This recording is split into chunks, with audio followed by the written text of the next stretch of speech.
Shalom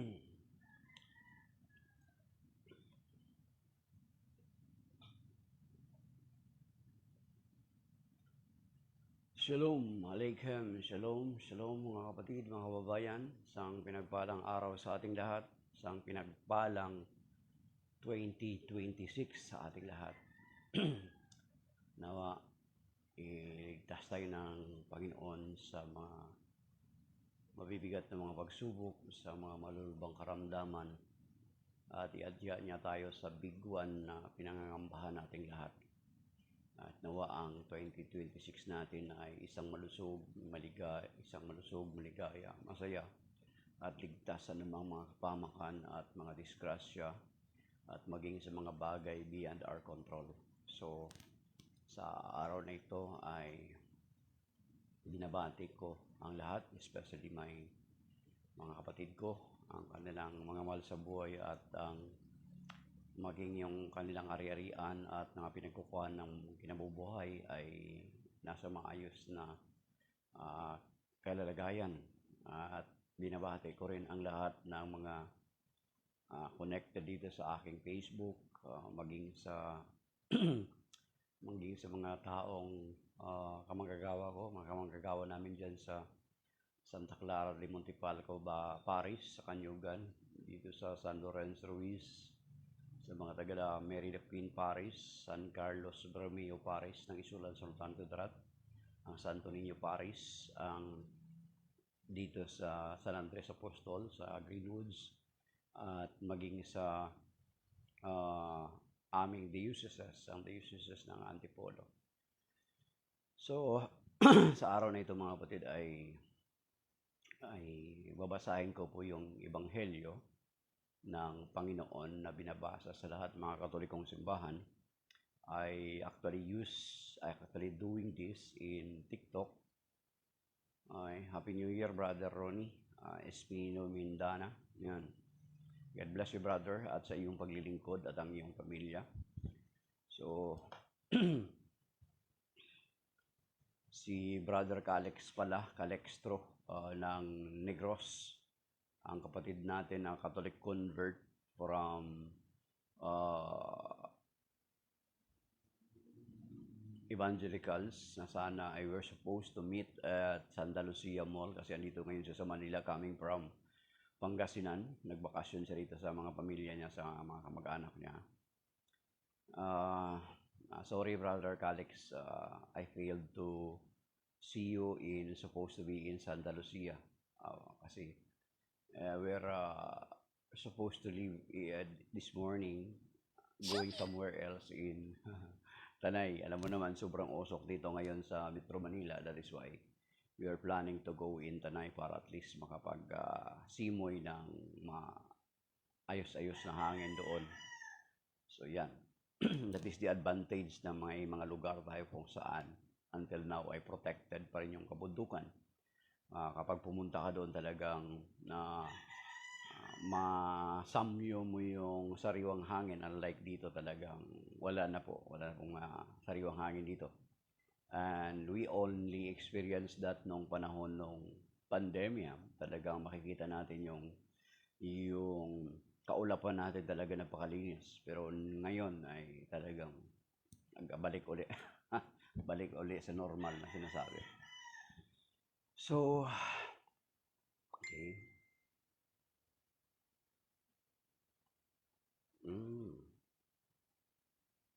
Okay. Dahil mga kapatid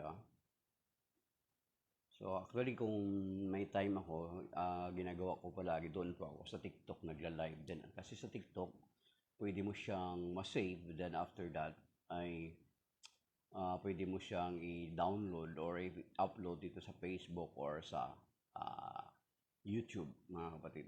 Okay? Okay. The Gospel of today is taken from the Gospel according to St. Luke chapter 2, verses 16 to 21. Glory to you, Lord. Gamit ko po is yung American Bible. Luke chapter 2, 16 to 21.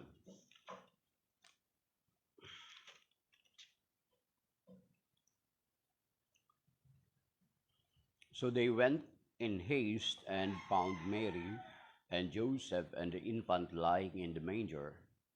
When they saw this, they made known the message that had been told them about this child.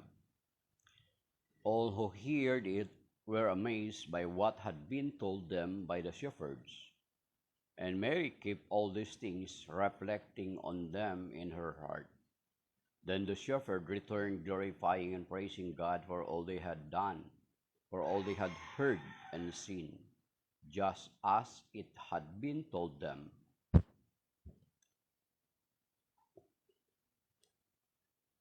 When the 8 days were completed for his circumcision, he was named Jesus, the name given him by the angel before he was conceived in the womb.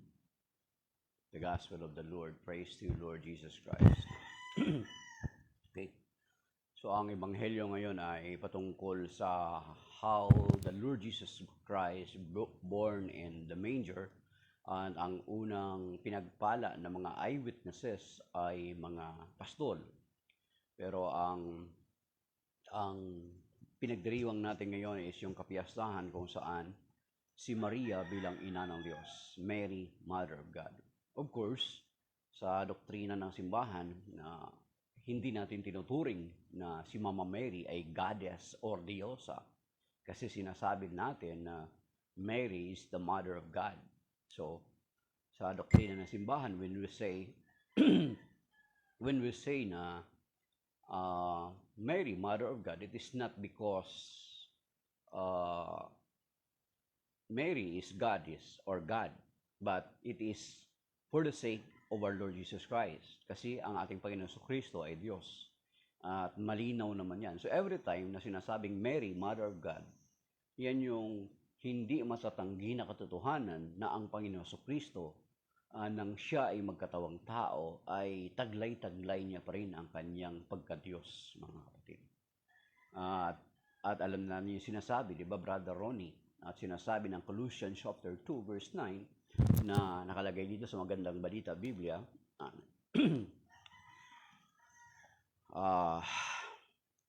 So far, yung mga Arians, yung mga alagad ni Arians ay wala pa akong nakikita na written complaint against the two Philippine Bible Society. Kasi ang Philippine Bible Society po ang salin nito, mga kapatid. So nakalagay dito sa Colossians chapter 2 verse 9. So ito yung hindi matatanggi na katotohanan. That is why we called the Blessed Virgin Mary as Mother of God. Ang sabi dito sa Colossians chapter 2 verse 9, sapagkat ang buong kalikasan ng Diyos ay na kay Kristo kahit siya'y naging tao. Okay? So malinaw yan, mga kapatid, na sinasabi na sapagkat ang buong kalikasan ng Diyos ay na kay Kristo nang siya'y naging tao. So you see. So that is why we call the Blessed Virgin Mary as Mother of God. And not only that, mga kapatid, sapagkat sa prophecy pa lang, doon pa lang sa Old Testament, sinabi na yan, mga kapatid. Doon sa Isaiah chapter 7 verse 14, actually mayroon doon sa Messianic prophecy. Si Isaiah ay tinatawag na the Messianic prophet. Ang tinatawag na Messianic prophecy yung kanyang mga isinulat, sapagkat many of them are pertaining for our Lord Jesus Christ, for the coming of Messiah. At ito na nga ditong sinasabi sa Isaiah 7:14. At kung makikita natin na kung naka-attend tayo ng mga simbang gabi, ay narinig po natin ito at paulit-ulit na narinig over and over again every year, mga kapatid. At sinasabi dito sa Isaiah 7:14, nakalagay dito sa Magandang Balita Biblia, yun nga ang sinasabi ko sa inyo, yung mga alagad ni Arius, until now, wala pa akong nakitang written complaint against the translation of Philippine Bible Society na Magandang Balita Biblia. Okay? At ito po ang sinasabi. Sapagkat, okay, Isaiah 7:14, not sapagkat, kaya nga't ang Panginoon na rin ang magbibigay ng palatandaan, maglilihi ang isang dalaga at manganganak na lalaki at ito'y tatawaging Emmanuel. So, Emmanuel. At kung nakapagsimba po tayo noong simbang gabi or Misa di Gallo, simbang gabi, Misa di Gallo, ay narinig din natin ito mga kapatid noong kinausap si San Jose ng Anghel Gabriel sa kanyang panaginip doon sa Matthew chapter 1 verses 21 to 23 ay itong sinasabi dito na Isaiah 7:14 na ang Panginoon na rin ang magbibigay ng palatandaan, maglilihi ang isang dalaga at manganganak ng lalaki at ito'y tatawaging Emmanuel. Ito yung kinonfirm ni Archangel Gabriel na katuparan ng hula noon pa mang una, mga kapatid. More than 700 years before the birth of our Lord Jesus Christ was already prophesied. Ngayon, okay, puntahan natin kasi kinakailangan natin maging malinaw kasi bakit Emmanuel ang nakalagay sa prophecy. Samantala, ay Brad Alex, may God bless you. Bro, pasensya na kasi hindi tayo magkita ngayon. Kasi aalis nga kami ng asawa ko. Ay, Happy New Year po, Kuya Bon. Andyan po ba kayo sa Negros? Pasalubong po, Tubo. Okay. Okay, God bless you dyan. Okay. Okay, so dito sa Matthew chapter 1, mga kapatid, so doon sa Isaiah 7:14, ay pinapakita na doon na sa prophecy pa lang ay pinapakilala na ang Panginoon Kristo na Diyos. That is why, every time na sasabihin si Mary, Mother of God, it is not because of her, but dahilan sa ating Panginoon Kristo, mga kapatid. At sinasabi dito sa Matthew chapter 1 verse 21, kinonfirm ni Archangel Gabriel na ang Panginoon Kristo ang ipanganak ni Mama Mary, siya yung katuparan, mga kapatid. Okay? Ang sabi dito sa Matthew chapter 1 verse 21, manganganak siya ng isang lalaki at ito'y pangalanan mong Jesus sapagkat siya ang magliligtas sa kanyang bayan sa kanilang mga kasalanan. Verse 22, nangyari ang lahat ng ito upang matupad ang sinasabi ng Panginoon sa pamagitan ng propeta. Maglilihi ang isang dalaga at manganak na isang lalaki at tatawagin mong itong Emmanuel, ang kahulugay kasama natin ang Diyos. Okay. So Emmanuel, yung sinasabi sa prophecy sa Isaiah 7:14 at kinonfirm ni Archangel Gabriel sa kanyang pagbalita kay San Jose na ang Panginoon Kristo ang katuparan noon. So bakit Emmanuel? Ang kahulugan ng Emmanuel is kasama natin ang Diyos. Okay? Kasama natin ang Diyos. Bakit kasama natin ang Diyos? Sapagkat yan yung ipinapaliwanag, kaya pala sinasabing kasama natin ang Diyos, sapagkat yan yung sinasabi sa John chapter 1, verse 1 to 3, and then sa verse 14, mga kapatid. Okay? Lagi natin itong binabanggit, lagi natin itong binabasa. So, hindi matanggi na ang Panginoon Kristo ang tinutukoy dito sa John chapter 1, verse 1 to 3, bagamat ang mga alagad ni Arius ay patuloy itong tinatanggi. Ay no wonder na itanggi nila ito. Kasi halos lahat naman ng mga talata sa Biblia ng mga common na translation, tinatanggi nila. Just for them to escape the divinity or yung pagka-Diyos ng Panginoong Kristo. Try to listen to them, mga kapatid. Okay, ang sabi nito, English basahin natin mga kapatid kasi ito yung English na, ito yung common na iniiwasan nila. Sa John chapter 1 verse 1 to 3, actually, almost nami-memorize na natin ito mga kapatid kasi ulit-ulit na natin itong binabanggit. As a matter of fact, kung nagpa-practice ka ng Angelos until now, ay sa Angelos naman natin ito marinig.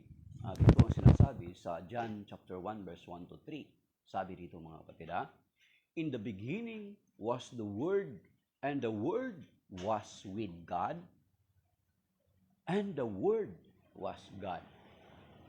Okay? Ulitin natin intindihin natin ng maigi. Siguro kahit elementary, maintindihan ito. Kung yung batang elementary na yan ay nag-aaral maigi. Okay? In the beginning was the Word, and the Word was with God, and the Word was God. So verse 2, He, okay? Yung He dito na tinutukoy is the Word. Okay? Ang He na tinutukoy dito is the Word. Sabi niya, He was in the beginning with God. All things came to be through Him. Okay? And without Him, nothing came to be. Naintindihan niyo? All things came to be through Him. Yung Him na tinutukoy, mga kapatid, is the Word. At alam naman natin na ang Him na word, na Him, He, she, refers to a person. Okay? So, ibig sabihin, it refers to a person. And without, at wala nang dili iba kundi ang ating Panginoon Kristo. Diba? Pag ginamit ang word na He, yung pronoun na He, ibig sabihin, yung noun na He, okay? Hindi natin, kalimutan ko na yung ano ko. Yung Happy New Year, Kuya Edwin Abinoha ng Immaculate Heart of Mary Parish. See you tomorrow, kung loobin ng Panginoon, Kuya Edwin, sa Teresa. So, ang sabi dito mga kapatid, He was in the beginning with God. Yung He na yun, tinutukoy yung Word. Okay? And, ang kasunod, all things came to be through Him. Okay? Yung Him na yun still refers to the Word. Okay? And without Him, refers to the Word. Nothing came to be. Walang nalikha kung hindi sa pamamagitan niya. Okay? Ewan ko kung talagang walang grammar and composition itong, walang English and grammar and composition itong mga taong ito. They keep on evading or they keep on parang tinatakbuhan na nila palagi ito mga kapatid. Then ang kasunod, what came to be through Him was life. And this life was the light of the human race. Okay, so verse 14 mga kapatid, and the Word became flesh and made His dwelling among us, and we saw His glory, the glory as of the Father's only Son, full of grace and truth. So you see, so kaya pala sinabing Emmanuel, yung prophecy sa Isaiah 7:14, about mga more than 700 years, approximately, na prophesy before the coming of our Lord Jesus Christ. Okay? Na ang pangalan ay Emmanuel. Bakit Emmanuel? Ito pala yung sagot, mga kapatid. Ano ang sagot dito? And the Word became flesh and made His dwelling among us. And we saw His, refers again to a person. Glory, the glory as of the Father's only Son, full of grace and truth. You see, mga kapatid. Kaya pala Emmanuel, kasi ang Diyos ay namuhay sa piling natin. Ang ating Panginoong Jesucristo, nakasama na ng Diyos doon pa mang una. Kaya nga, yung Genesis chapter 1 verse 26, mga kapatid, malinaw na ang kausap ng Ama doon ay ang Panginoong Jesucristo. Di ba? Ang Panginoong Jesucristo. Kasi ito na yung tugon dito sa John chapter 1 verse 1 to 3. He was with God in the beginning, and without Him nothing is created. Kaya nga natawa ako doon sa mga alagad ni Arius. Ang pag sinabing Arius, ito yung mga Arians or mga taong ayaw kilanlin na ang Panginoong Jesucristo ay Diyos, mga kapatid. Dito sa Genesis chapter 1 verse 26, mga kapatid, alam nyo, nakausap namin ang isa sa kanilang member. Of course, pag ganun yung stand na kanilang member, kasi yun yung itinuro sa kanila, mga kapatid. Genesis chapter 1 verse 26, dito sa New American Bible, itong St. Joseph Edition, yung Bible na ginagamit ko ito. Nabili ko lang to sa book sale doon sa Fairview is Imperio. ko alam kung kailan pa yun. Okay. More than 5 years na yata. Okay. Ang sabi dito sa Genesis chapter 1 verse 26, ang sabi, let us then, God said, let us make man in our image and after our likeness. Let them have dominion over the fish of the sea, the birds of the air, and the cattle, and all over the wild, over all the wild animals, and all the creatures that crawl on the ground. So, ang term doon, kaya nga kung hindi mo talaga pinapahalagan yung grammar mo, hindi mo lang papansinin, parang binasa mo lang na wala lang. Pero anyway, yung mga alagad ni Arius, especially, hindi naman nila siguro talaga binabasa to. Kung binabasa mo nila, ay alam nyo ba na tinatanggihan nila ito? Ang sabi nila dito, just for them to avoid, para matakasan nila ang Panginoong Kristo ito, ay sabi nila na anghel daw ang kausap ng Diyos Ama dito. Lumalabas, mga kapatid, na sabi ko, ang mga anghel pala ay kamanlalalang na ng Diyos. At lumalabas na ang mga anghel ay Diyos din. Di ba? Kasi parang ganito yan, mga kapatid. Pero executive meeting. Tapos ang kausap ng Diyos, ang mga security guard ang kausap ng executive sa mga plano niya sa kanyang kumpanya. Di ba? Ganun ang mangyayari. Di ba nakakatawa? Executive meeting, tapos ang kausap, mga anghel, mga gwardya, mga janitor. Di ba? So obvious na yung John chapter 1 verse 1 to 3 at itong Genesis chapter 1 verse 26, obvious na ang kausap dito ay ang Panginoong Kristo because He was with God in the beginning. Kaya nga, kahit yung chapter ng John, sa chapter 17, na yung mga verse doon, may verse doon na ginagamit nila, denying the divinity of our Lord Jesus Christ, ay nakalagay doon sa John 17, di ba? Yung sabi ng Panginoon, Ama, ipagkaloob mo sa akin ang kalwalati, ang taglay ko, noon pa bang unang kasama mo. Di ba? Ano sabi doon sa Genesis, sa John chapter 17? Okay? Taglay pa man, bago pa man lalangin ang sanlibutan, sabihin, confirm na it is our Lord Jesus Christ. Kaya itong mga ministro nila, mga pastor nila, yan yung mas malaking pananagutan talagang kung hindi sila magbago, baka sugba talaga sila ni Lord sa impyerno. Ang sabi dito sa John 17, ha?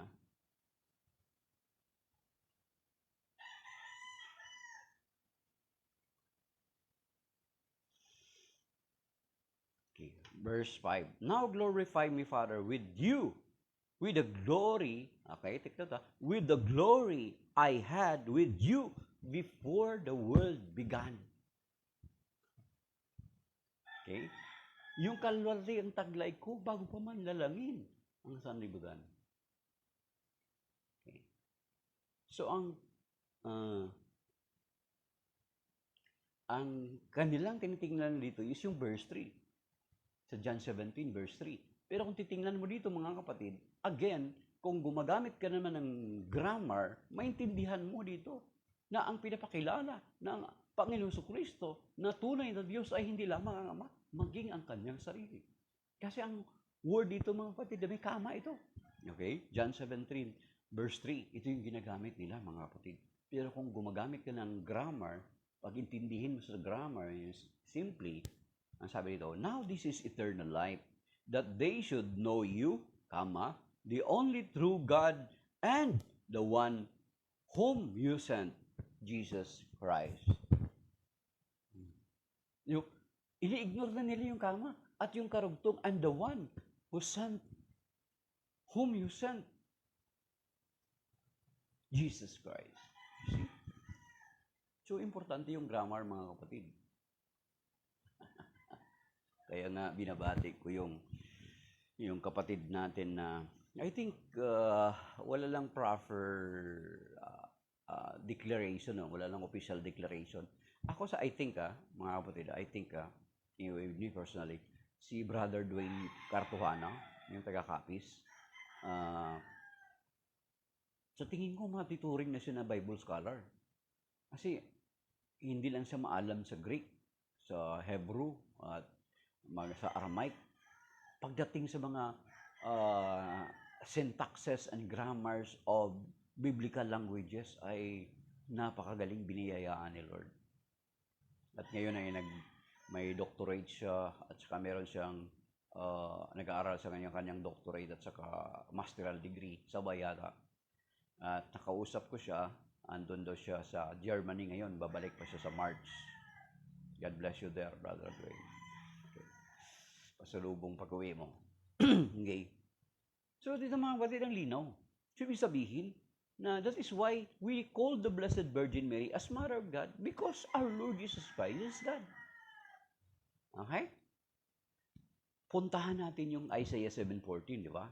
Emmanuel. Kaya bakit sinabing Emmanuel at hindi, parang it seems na hindi sila magkatugma. Pero of course, ang nagpaliwanag na si Archangel Gabriel na ang Panginoon Kristo yung katuparan. Then, mag-argue pa tayo kay Saint Gabriel? No, we will not. Baka mangyari sa atin katulad ni Sakaraya. Di ba? Napipi for 9 months at hindi makapagsalita dahilan doon sa hindi makapaniwala. Okay? We will not argue with Archangel Gabriel.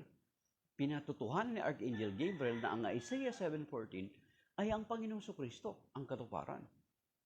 Okay. Pagdating dun sa Isaiah chapter 9 verse 6, mga kapatid, basahin natin uli dito sa Magandang Balita Biblia, printed by the Philippine Bible Society. Magandang Balita Biblia. Itong salin dito sa Isaiah chapter 9 verse 6, mga kapatid. As far as I know, wala pang mga alagad si Arius na nag-complain against this translation.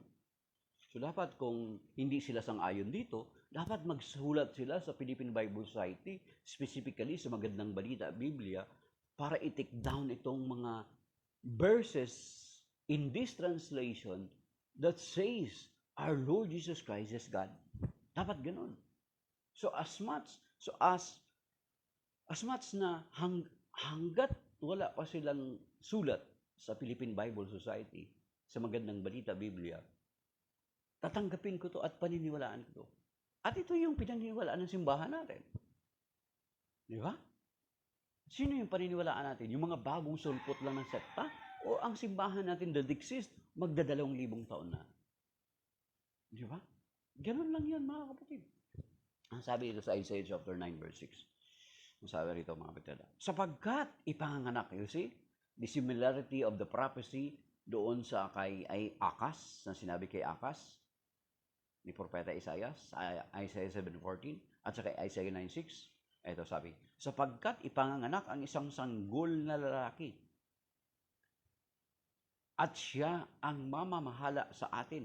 Siya ang kahangahangang tagapayo, ang makapangyarihang Diyos, walang hanggang Ama, ang prinsipe ng kapayapaan. Okay? Ulitin natin. Sapagkat ipanganak ang isang sanggol na lalaki at siya ang mamamahala sa atin. Siya ang kahangahangang tagapayo, ang makapangyarihang Diyos, walang hanggang Ama, ang prinsipe ng kapayapaan. Okay? Hindi si Solomon ang katuparan nito o sino man sa mga anak ni David. Si Solomon, of course, matalino. Magaling siyang magpayo, di ba? Yung patungkol doon sa mag-ina, nag-aagawa ng anak. Pero never si Solomon ang katuparan nito. Okay? Sapagkat ipanganak ang isang sanggol na lalaki at siya ang mamamahala sa atin, siya ang kahangahang tagapayo, ang makapangyarihang Diyos, walang hanggang Ama, ang prinsipe ng kapayapaan. You see? Sa prophecy pa lang. At kinonfirm ni Archangel Gabriel dun sa Matthew chapter 1 verse 21 to 23 na siya yung Emmanuel. Bakit Emmanuel? Yun nga, pinaliwanag ni St. John sa John chapter 1 verse 14. You see? So malinaw na ang Panginoon Kristo ay talagang Diyos. He was with God in the beginning, and without Him, nothing is created. Walang nalalang or nalikha without Him. Sasabihin nila, ito ang argumento nila mga kapatid. Sasabihin nila, hindi, pag tinanggap natin na Diyos si Kristo at Diyos ang Espiritu Santo, hindi tatlo na ang Diyos. Nakakatawa mga kapatid. Bakit natin ikulong? Or bakit natin i-contain ang Diyos sa mathematical formula na lamang ng tao? Parang sinasabi natin na mas above ang mathematical formula na inimbento ng tao sa Diyos na lumikha ng tao na nag-imbento ng mathematical formula na addition. Hindi natin pwede kulong ang Diyos doon. He is above, He is beyond sa kanyang nilikha. Tapos ikulong na natin sa simple na addition, 1 plus 1 plus 1 equals 3. Di tatlo ng Diyos nyo. Sabi ganun. Bakit sinabi na ba ng Diyos, ganun yung mathematical formula niya? Paano kung ang mathematical formula ng Diyos is 1 times 1 times 1 times 1 equals 1? Di ba? Bakit natin kinukulong ang Diyos sa mathematical formula? Sa human invention. He is beyond human invention. He is beyond everything. His wisdom is unfathomable. Diba? Ang linaw, Isaiah chapter 9 verse 6. Wala sa anak ni David o sino mang mga hari sa Israel ang nakatupad nito maliban sa ating Panginoon sa Kristo. Okay, that is why January 1st is the feast celebrated na sinicelebrate natin. Ang title is Mary, Mother of God. Hindi dahilan si Mama Mary ay Diyos.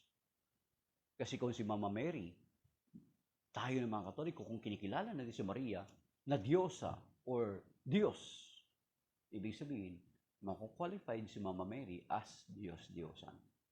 Because the only true God is the one who created the heaven and earth, visible and invisible. So kapag kinikilala mo si Maria na Diyos, makukonsider talaga siya na Diyos-Diyosan kasi hindi siya totoong Diyos. That is how to understand yung sinasabing Diyos-Diyosan. Kung meron kang kinikilala, liban sa Diyos na lumikha ng langit at lupa, they are all idol. They are all Diyos-Diyosan. They are not true God. Because the only true God is the one who created the heaven and the earth.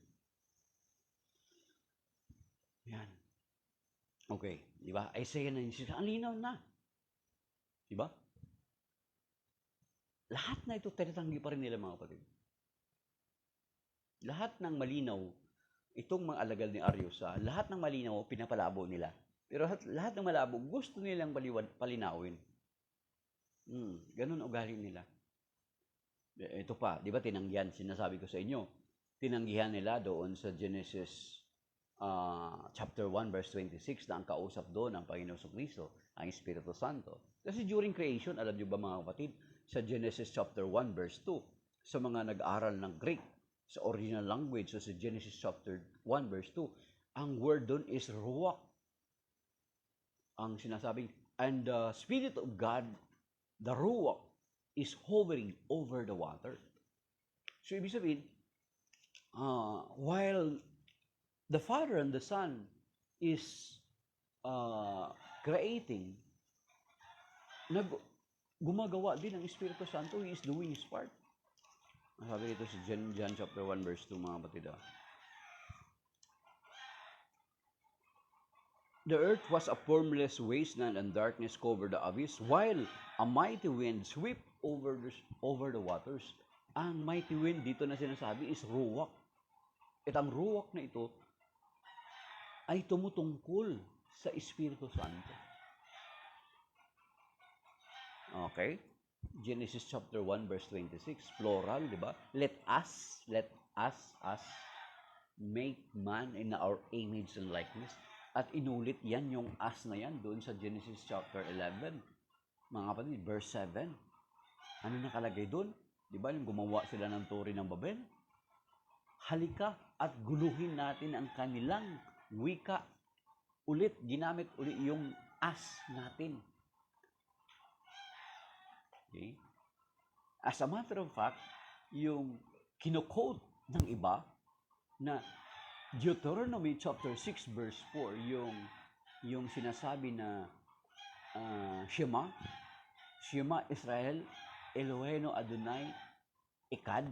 Yung Echad daw doon, mga kapatid, sa mga nag-aral ng original language, ang Echad doon is not a singular word. Yung one doon na Echad is not a singular word, but a plural. And even the word Elohim, na isa sa mga salitang pangalan ng Diyos na tinatawag ng mga Israelita, ng mga Hudyo, ang Elohim is not a singular form, mga kapatid. That is why, makikita natin Genesis chapter 1 verse 26, Genesis chapter 11 verse 7, always andun yung plurality. Okay? So, sinasabi nitong mga separated brethren natin na ang Diyos ay walang katulad. Pero, nakapagtataka na ang Diyos ay tinutulad nila sa tao. Parang ginagaya nila sa tao na pag sinabing isa, isa ka lang. Ang Diyos tinutulad nila sa tao. Isamantala, ginagamit nila Hosea 11 verse 9 at saka yung Numbers 23 verse 19.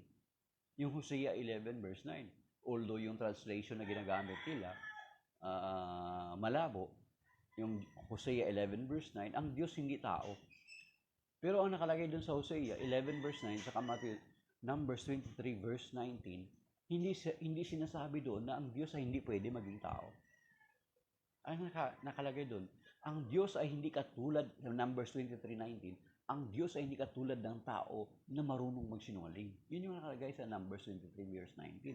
At saka yung Hosea 11 verse 9 ay kinakat-kat din nila, kaya ito yung nakalagay talaga doon sa Hosea 11 verse 9. Mga kapatid, basahin natin na Hosea verse 11 verse 9. Hindi ko ipadrama ang hirap ng aking puot, bigat ng aking puot. Hindi ko na muling sisirain ng Ephraim sapagkat ako'y Diyos at hindi tao. Okay? Ang nakalagay Diyos, sapagkat ako'y Diyos, hindi tao. Ibig sabihin, hindi siya katulad ng tao na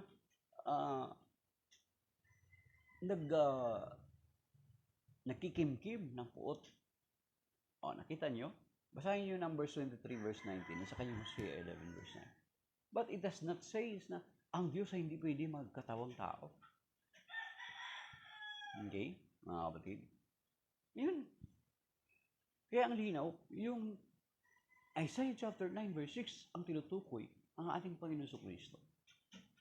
At yun yung sinasabi sa Genesis chapter 1 verse 26 at saka Genesis chapter 11 verse 7. Kaya nga, noong sa Great Commission, mga kapatid, sa Great Commission, makikita natin dito sa Matthew chapter 28 verse 19, mga kapatid, nakalagay dito, Matthew 28 verse 19. Okay. Di ba sa Great Commission?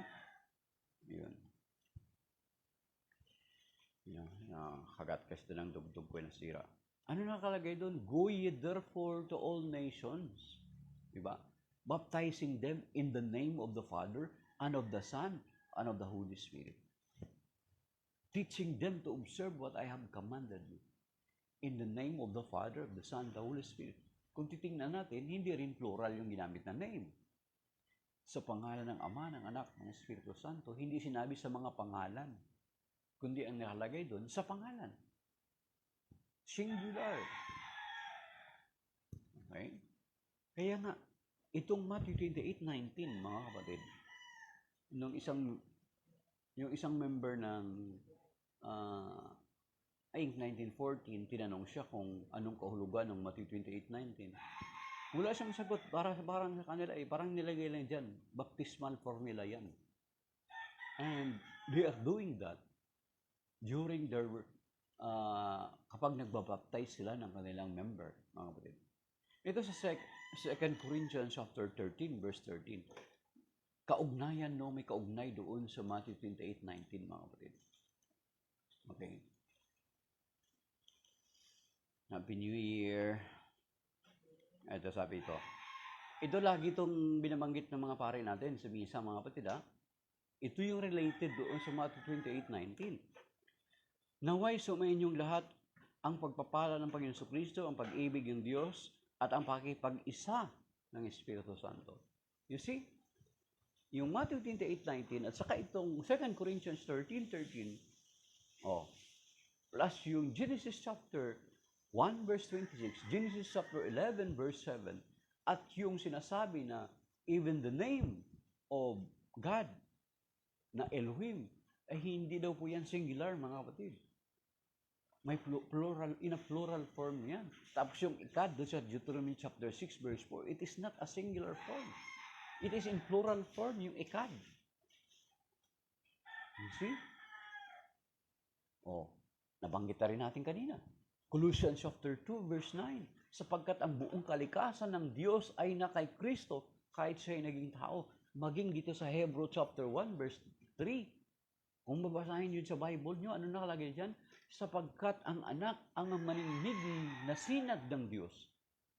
Sapagkat kung ano ang ama, gayon din ang anak. You see?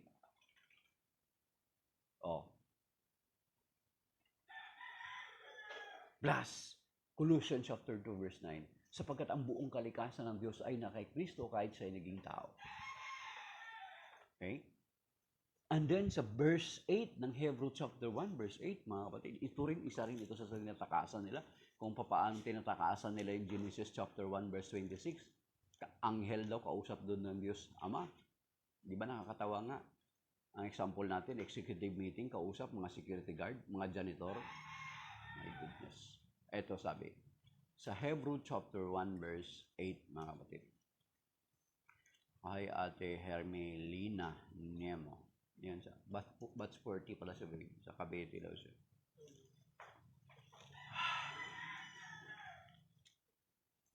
Okay. Ate Hermelina, sana makabalik kayo dito pag sa sponsoring class ninyo. Okay. Kailan pa yung klase natin? Tagal pa, no? Okay. Sabi dito sa Hebrew chapter 1 verse 8, mga kapatid, kung babasahin nyo dito, ang Hebrew chapter 1 verse 8, ang nagsasalita dito ang Ama. At sinasabi dito ng verse 8, ito ang sabi, ngunit tungkol sa anak ay sinabi niya.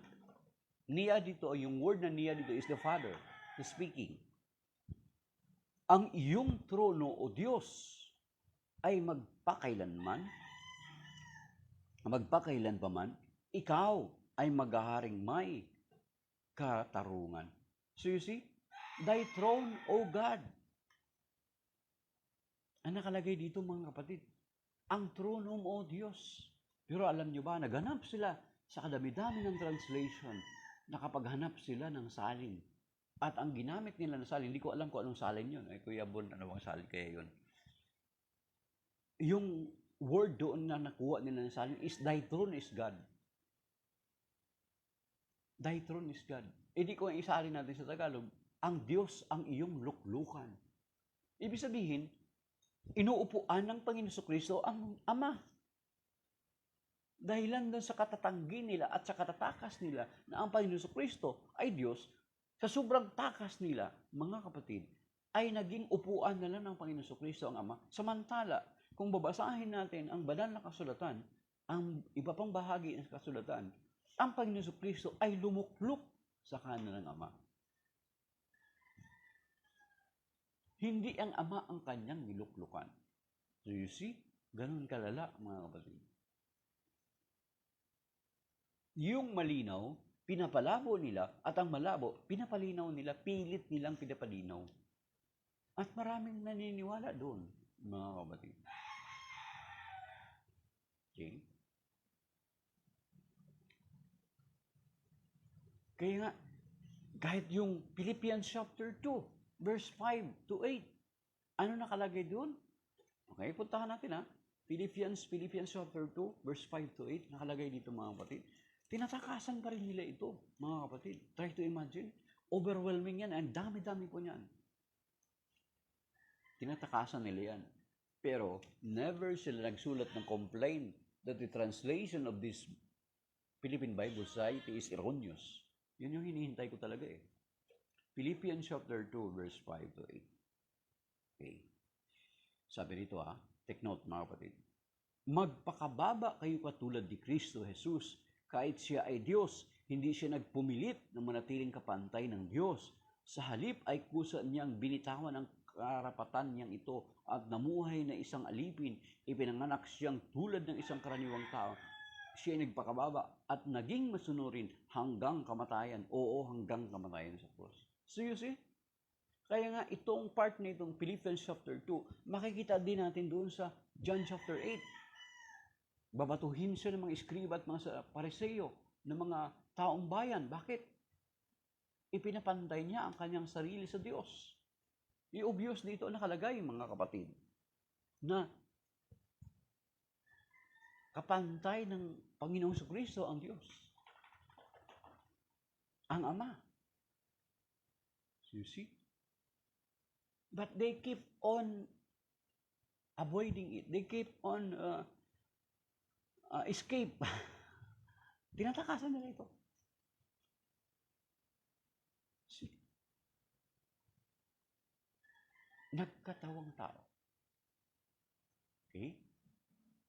Kaya nga pagdating ni Tikno dito ulit mga kapatid, narinig niyo pa rin to sa misa.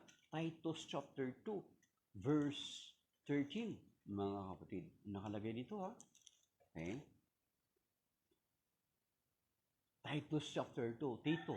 Narinig natin to, di ba pagkatapos ng Ama namin, may prayer in between ang pari natin, tapos kantahin natin yung doxology na sapagkat sa iyo nagmumula. Yon, ito yung binabanggit. Ito yung isa sa mga binabanggit ko narinig nyo. Sana ma-memorize ito mga kapatid. Okay, nakalakay dito.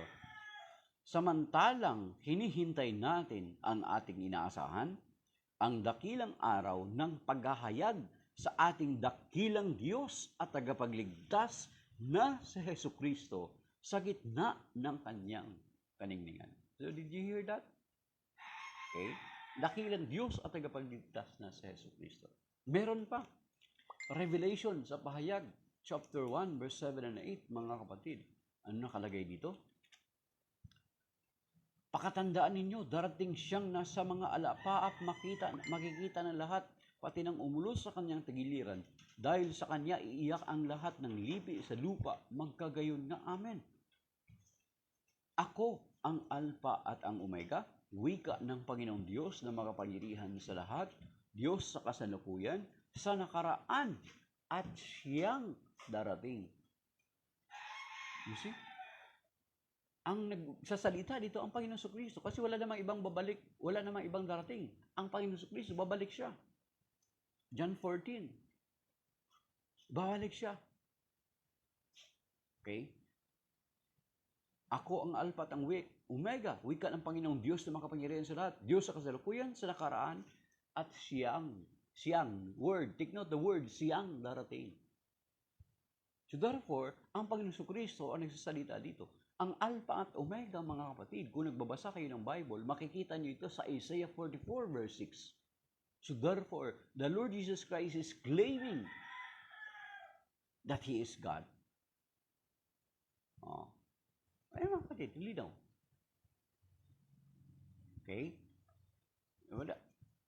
Tatakasan pa rin nila to, sigurado. Kaya dito, pagdating dito mga kapatid, kaya nga dito, pagdating dito sa 2 John verse 7, ito yung babala, warning, na makukonsider ka na antichrist ka. Kapag tinatanggihan mo na ang Panginoon Kristo ay Diyos. Nakalagay dito sa 2 John verse 7. Okay? 2 John verse 7. Sapagkat nagkalat sa sanlibutan ang mga magdaraya, mga taong hindi nagpapahayag na si Jesucristo'y naging tao, ang gayong mga tao ay magdaraya at antikristo. So, kung tinuturing mo or hindi mo kinikilala na ang Panginoon Kristo ay naging tao, ay maituturing ka magdaraya at antikristo or kabilang ka sa magdaraya at antikristo.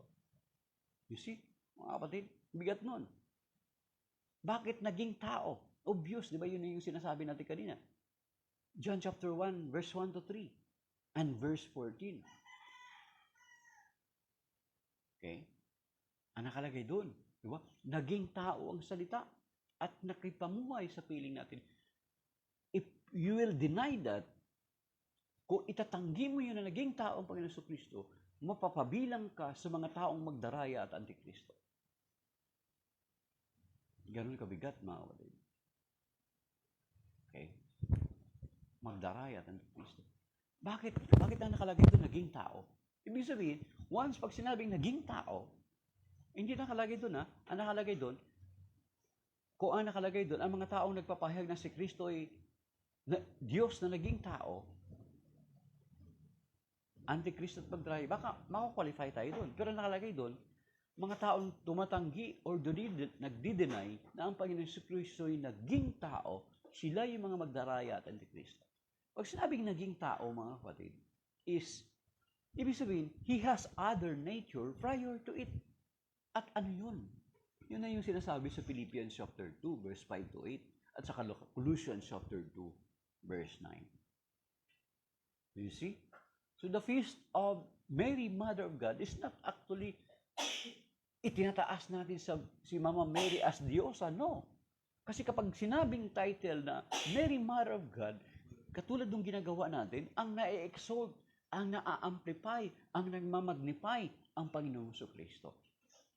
So you see, mga kapatid, kaya kapag ikaw napabilang ka sa mga taong hindi kumikilala sa Panginoong Kristo na Diyos, ikaw yung matuturing na magdaraya at antikristo.